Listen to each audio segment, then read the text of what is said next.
Assalamualaikum warahmatullahi wabarakatuh. Di sini saya akan menceritakan cerpen bahasa Indonesia yang berjudul Kisah Cinta Dua Orang Beda Dimensi.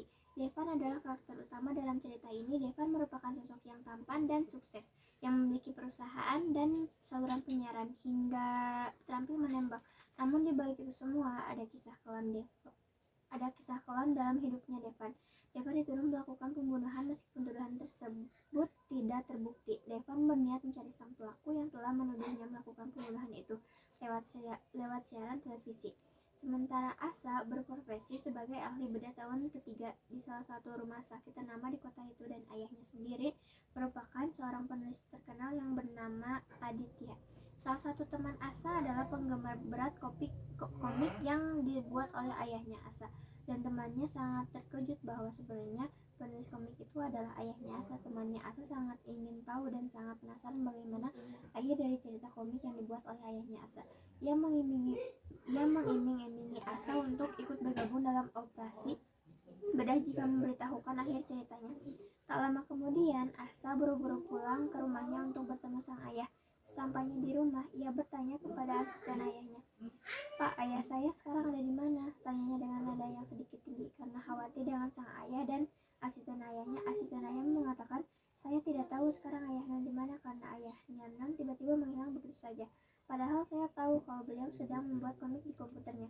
Mendengar kabar itu, Asa tentu saja gelisah dan khawatir dengan ayahnya. Ia lalu berjalan ke ruang kerja ayahnya, dan sampainya ia di sana, Asa menemukan hal aneh di dalam ruang kerja sang ayah.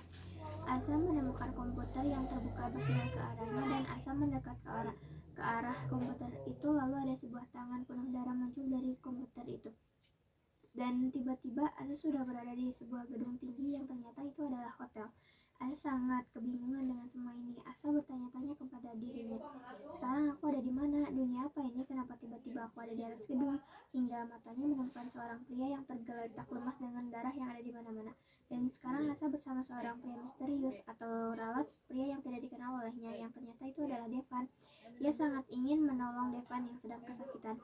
Meskipun Asa tahu bahwa ia belum kompeten sebagai seorang dokter bedah, tetapi ia di sini berusaha untuk menyelamatkan nyawa Devan dengan menusuk dadanya dengan pena.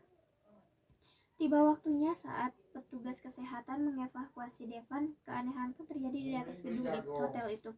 Asa melihat tulisan bersambung terukir di udara. Asa yang melihat itu tampak kebingungan. Kemudian setelah Asa melihat tulisan itu, ia tiba-tiba kembali lagi ke tempat semula, di tempat ruang kerja ayahnya. Dan ternyata seorang pria yang tadi ia selamatkan itu pria yang ada di komik buatan ayahnya. Dan tiba-tiba muka ayahnya berubah menjadi aneh karena pelakunya pembunuh yang telah mencemari nama baik Devan. Pelaku pembunuhan itu yang ternyata teman dekatnya Devan yang bernama Uta. Pelaku pembunuhan itu buatan ayahnya Asa sendiri di komik yang sedang ia buat sekarang. Ayahnya Asa terkejut saat Uta berbicara kepadanya, "Saya minta buatkan pistol dan peluru. Saya akan menghancurkan perusahaannya dan membunuh Devan," katanya yang bersuara sangat lantang kepada ayahnya Asa. Temannya Devan yang ternyata iri kepada Devan karena ia mampu sukses di usia mudanya. Uta memaksakan dialog komik yang dia inginkan karena cara ini digunakan untuk menjebak Devan agar dia kembali menjadi tersangka pembunuhan seperti yang dituduhkan 11 tahun lalu.